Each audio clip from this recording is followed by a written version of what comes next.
Yo, Tony D here with a big DC pile, mega pile. Kicking it off, absolute flash. I'm digging it. I like how they went straight into the Rogues. The Rogues were always a high point for me with the Flash series going back to the 80s. I had an issue 300, and it was my first issue of Flash as a little kid, and it highlighted the Rogues Gallery at that time, and it was magnificent. It gave you a backstory of each one, and it was perfect. I lost the original copy, and I think everybody knows how that is. You develop a connection with copies that you buy.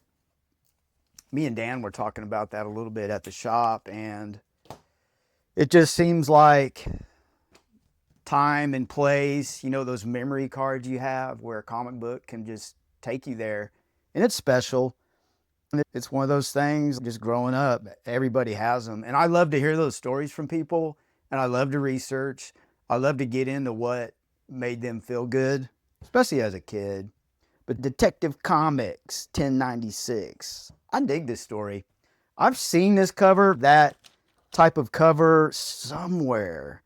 I don't know. I know I have a JSA cover that's similar to that, but totally the villain, it's interesting. And the company that extends your life, that's pretty cool too. I'm an automatic Batman buyer. I don't know about a lot of people, but I would say Batman's my favorite DC hero. And a big part of that is it's the villains. So the villains really define a hero. Joker. What else can you say?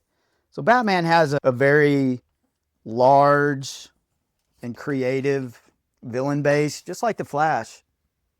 And it's awesome. If your villains suck, the book's going to suck. But I'm going to cut this one loose. It's not resonating with me. There's a soft place in my heart for JSA, but I don't know. It started off hot with Jeff Johns. I know he's doing Rook Exodus. I don't know if that pulled him away, but when they kicked it off, they had the Huntress as your main protagonist in the series, and I liked the direction. Then it just flip-flopped. And the artwork doesn't resonate as much.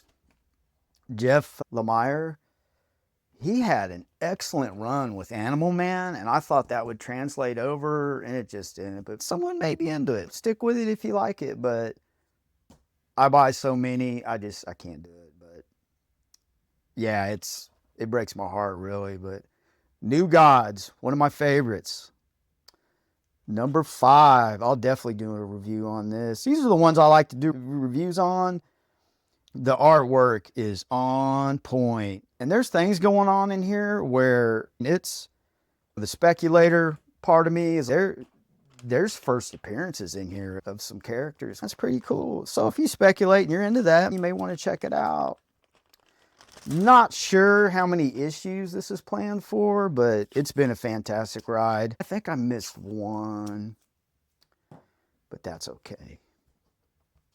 But I enjoy doing reviews for these. It could get one view and I wouldn't care. I have fun doing it. It brings out a creative part of me, which I like to do. I think if you're doing something creative, it really keeps you healthy, keeps your mind healthy, your attitude. It's positive. Got a Wonder Woman 2. I wanted cover A. I'm really becoming cover A centric in my collecting. If a variant cover is really good, I'll get it. That's where I'm at right now. In the beginning, I thought I had to get variant covers in my mind. I had this huge speculation growth spurt, I guess you could say. I'm so glad I'm getting out of that. It's weird. I could probably map out a comic collector's life cycle. It's really strange, but I think a lot of people would agree that there's a pattern you go through.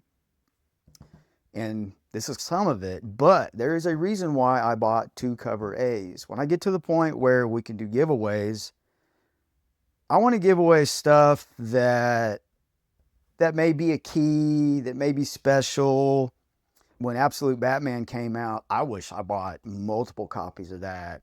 But I want to give away things that are cool. It'd be cool to win a contest and get an Absolute Green Lantern cover A. So I'll think about that. The membership, I'm at 25. I'm a humble dude. Anytime I see somebody sub, it is so special to me that it's hard to describe. It's, wow, somebody may be getting some enjoyment out of this. And just the thought of one person maybe getting some value, they're giving their time to check stuff out. Man, I really appreciate that. It's a big deal to me.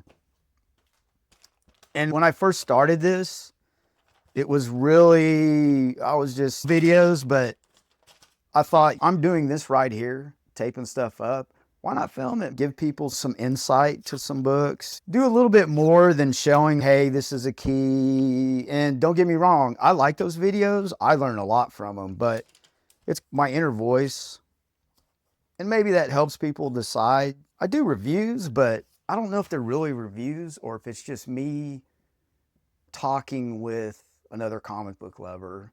That's how I look at it, and I want to look at it. Absolute Green Lantern, I was shocked it was as good as it was. I love the idea of Hal Jordan being Black Hand when Blackest Night came out. Black Hand, that's a good villain. And I really like that villain. And I find this interaction, I think it's going to be a really big hit. And also, Gotham Glam, shout out to her. I'll put a link to her channel in the description. Check it out. She turned me on to this. I was going to let it go by. It would have been a huge mistake. But she really likes Green Lantern, and it helped me out. So you should check out that channel. It's good. She's come a long way, and she's an inspiration for what I'm doing. It's all good, man. Community, get it.